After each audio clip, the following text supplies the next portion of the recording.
Hello friends, welcome to my channel. இன்றைக்கி நம்மளோட சேனலில் என்ன வீடியோ அப்படின்னு பார்த்தீங்கன்னா, வெஜ்ஜஸே போடாமல் எப்படி பிரியாணி செய்யலாம் அப்படின்னு சொல்லிட்டு தான் பார்க்க போகிறோம். இது வந்து பியூர் வெஜ்ஜாக இருக்கவங்களுக்கு இந்த டிஷ் ரொம்ப பிடிக்கும்னு நினைக்கிறேன். இப்போ எப்படி செய்கிறதுன்னு வாங்க பார்க்கலாம். அதுக்கு முன்னாடி நீங்கள் இன்னும் என்னோடய சேனலை சப்ஸ்கிரைப் பண்ணல அப்படின்னா சப்ஸ்கிரைப் பண்ணிவிட்டு பக்கத்தில் பெல் ஐக்கான் இருக்கும். அந்த பெல் ஐக்கானை கிளிக் பண்ணிவிட்டு மேலே ஆல்னு ஆப்ஷன் வரும். அதை கிளிக் பண்ணி நீங்கள் செட் பண்ணிட்டீங்க அப்படின்னா தான் நான் எப்போவுமே வீடியோ போடும்போது உங்களுக்கு நோட்டிஃபிகேஷன் வரும். ஸோ நீங்கள் மிஸ் பண்ணாமல் வீடியோ பார்க்கலாம். இப்போது எப்படி பண்ணுறதுன்னு வாங்க வீடியோக்குள்ளே போகலாம்.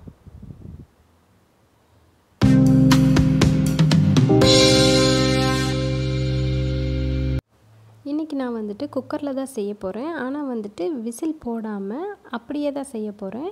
நீங்கள் அதுக்கு பதிலாக ஒரு வெயிட்டான பாத்திரம் வச்சுட்டு அப்படி கூட நீங்கள் செய்யலாம். நான் வந்துட்டு குக்கரில் எண்ணெயும் நெய்யும் நான் விட்டுருக்கேன். சூடானதும் இந்த பிரியாணி ஸ்பைசஸ் எல்லாமே நான் ஆட் பண்ணியிருக்கேன்.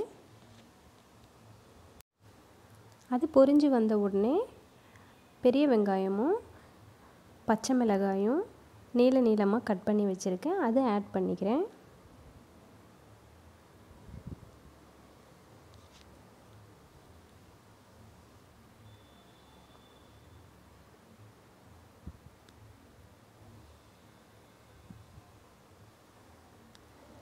இது வந்துட்டு நல்லா வதங்கணும். இந்த வெங்காயம் வதங்கிறதுக்கு தான் டைம் எடுக்கும். அதுக்கப்புறம் நீங்கள் இந்த டிஷ்ஷை வந்து ஈஸியாக சீக்கிரமாக செஞ்சிடலாம்.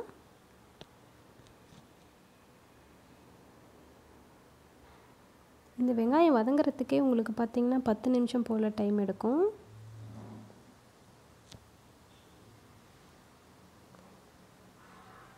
இந்த ஆனியனுக்கு தேவையான அளவு உப்பு சேர்த்துக்கலாம்.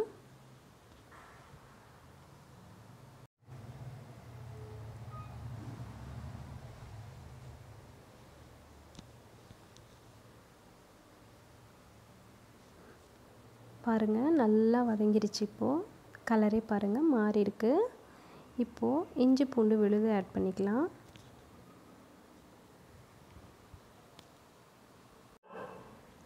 இதுவும் ராஸ்மெல் போகிற மாதிரி நல்லா வதக்கிக்கலாம்.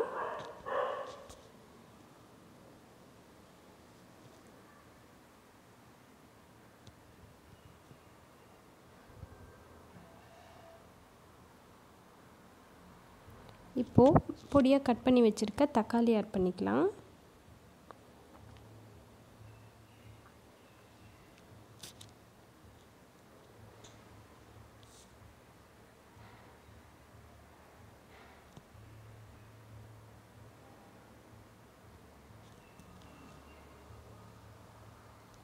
இந்த தக்காளியும் ஃபுல்லாக நமக்கு வந்து மசிஞ்சு வரணும். அந்த அளவுக்கு நல்லா வதங்கணும்.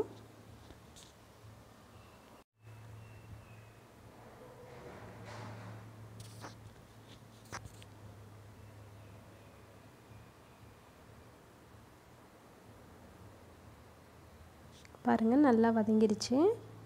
இப்போது மீல் மேக்கர் வந்து நான் சுடு தண்ணியில் போட்டு அதை வந்து புழிஞ்சிட்டு எடுத்திருக்கேன். அந்த மீல் மேக்கர் இது கூட ஆட் பண்ணிக்கலாம். இதையும் நல்லா கலந்து விட்டுருங்க.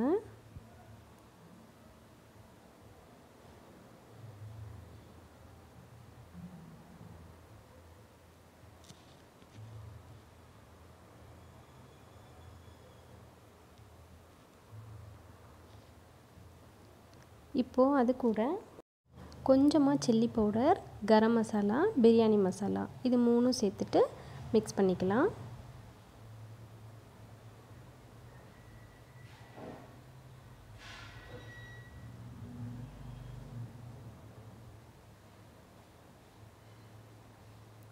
இது கூட கொஞ்சமாக லெமன் ஆட் பண்ணிக்கிறேன். நீங்கள் லெமனுக்கு பதிலாக தயிர் கூட ஆட் பண்ணிக்கலாம்.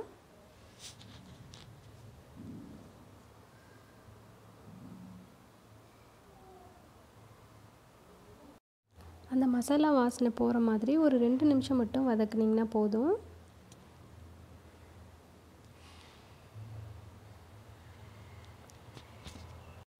நான் இன்றைக்கி பாஸ்மதி ரைஸ் தான் எடுத்திருக்கேன். இப்போது பாஸ்மதி ரைஸ் வந்து நான் ஒரு 1/4 மணி நேரம் ஊற வச்சுட்டு தண்ணியெலாம் இருத்து வச்சுருக்கேன். ரைஸ் வந்து இப்போ நம்ம அதில் போட்டுக்கலாம்.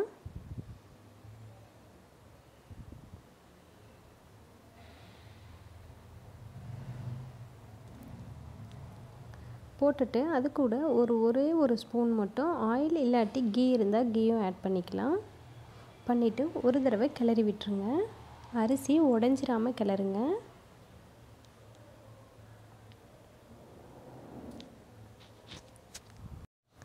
நான் இன்றைக்கி 1.5 டம்ளர் அரிசி எடுத்திருந்தேன். அதுக்கு 3 டம்ளர் தண்ணி ஆட் பண்ணிக்கிறேன். ஆட் பண்ணிவிட்டு நல்லா கலந்து விட்டுருங்க. கலந்து விட்டுட்டு உப்பு சரியாக இருக்குதான்னு சொல்லிவிட்டு செக் பண்ணிடுங்க. இப்போது அது கூட நம்ம க்ளீன் பண்ணி வச்சுருக்க புதினாவும் கொத்தமல்லி தழையும் ஆட் பண்ணிக்கலாம்.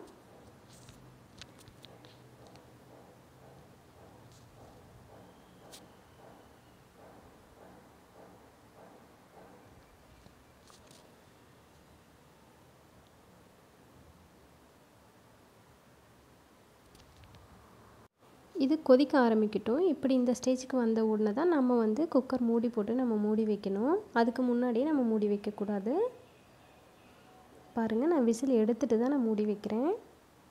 ஒரு 10 நிமிஷம் மீடியம் ஃப்ளேமில் வச்சுட்டு குக் பண்ணலாம்.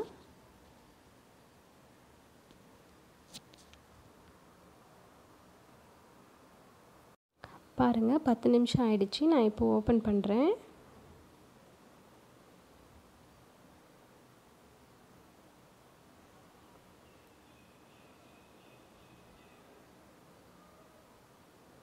பாருங்கள், சூப்பராக ரெடி ஆயிடுச்சு.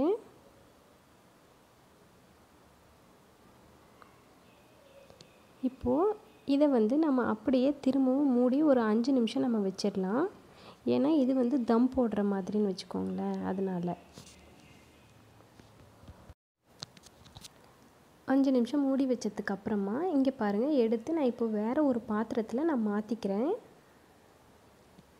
அதிலே விட்டுட்டோம்னா இது வந்து அப்படியே குழஞ்சி போன மாதிரி ஆகிடும்.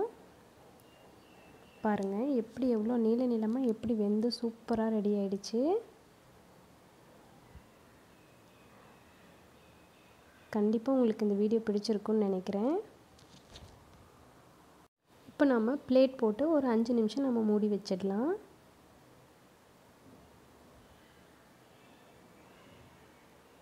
பாருங்கள், சூப்பரான பிரியாணி ரெடி ஆகிடுச்சு. இந்த வீடியோ பிடிச்சிருந்தால் லைக் பண்ணுங்கள். எப்படி இருக்குன்னு ட்ரை பண்ணிவிட்டு எனக்கு கமெண்ட் பண்ணுங்கள். இந்த வீடியோவை ஷேர் பண்ணுங்கள். தேங்க்யூ.